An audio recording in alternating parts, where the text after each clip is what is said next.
Well, we need to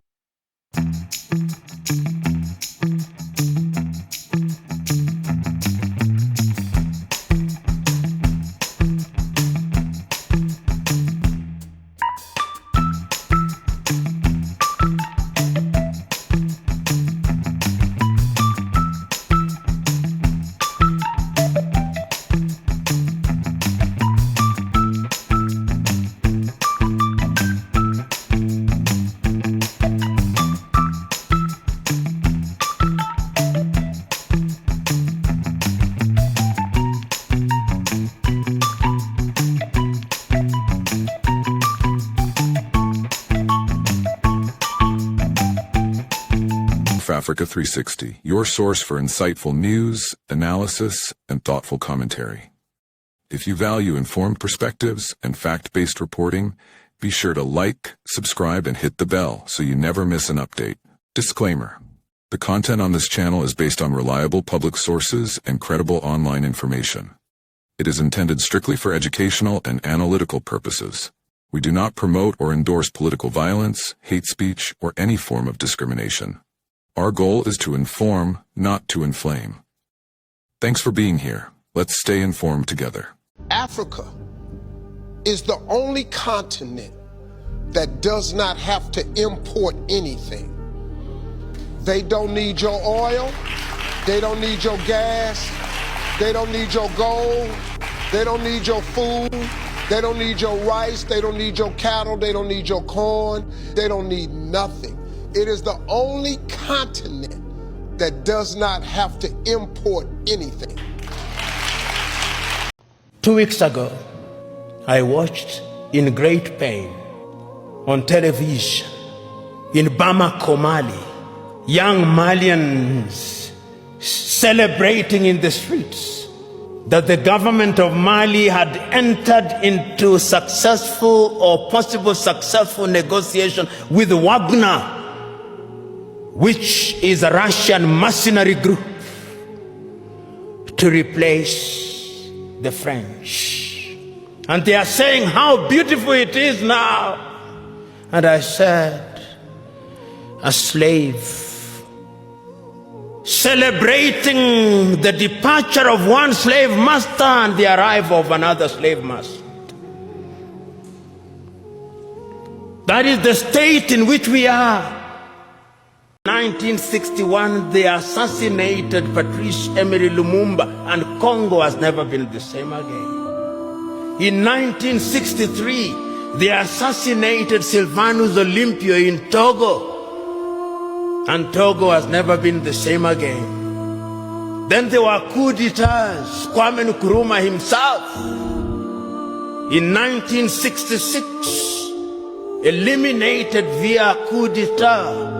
All his writings, all his speeches banned, never to be read, never to be listened to until 1972, when Ignatius Kutu Acheampong rehabilitated him. Ahmed Ben Bella in Algeria gone. In Nigeria, Nnamdi Azikiwe and Abubakar Tafawa Balewa gone. In Mali, Modibo Keita gone. In Chad, everywhere, coup d'etats. Here in Ethiopia, 1974, if I'm not wrong, coup d'etat and the emergence of the Derg regime. In East Africa, Uganda, coup d'etat, mutinies in Kenya, Uganda, Tanzania in 1971. All orchestrated because we were disunited and we were weak. The predictions of our forefathers and founding mothers that disunited we would remain weak came true. If you look at Uganda, since she earned her political independence, the history of Uganda is replete with painful moments.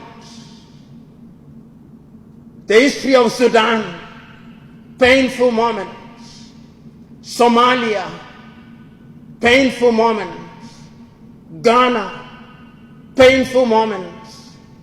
Congo, painful moments.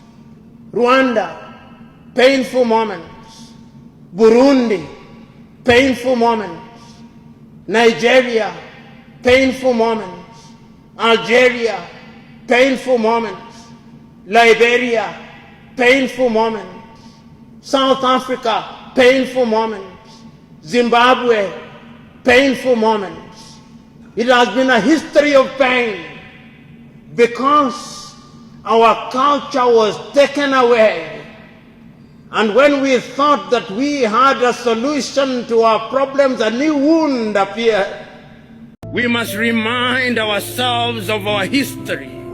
The pyramids were made here in Africa. It still defies architecture and engineering. Is the Africa, the walls,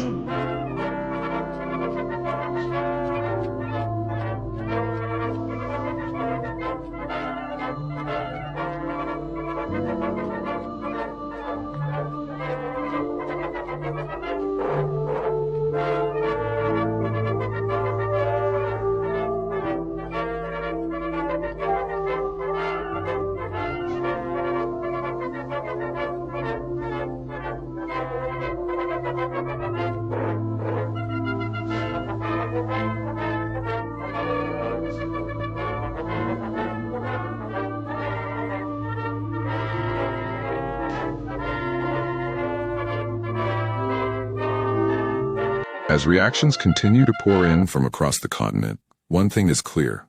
Africa is demanding respect, sovereignty, and accountability. Was this just a diplomatic misstep or a deeper sign of shifting global alliances? We'll be watching closely. If you found this story important, don't forget to like, share, and subscribe for more real, unfiltered African news. This is Talk of Africa 360, telling the stories that matter.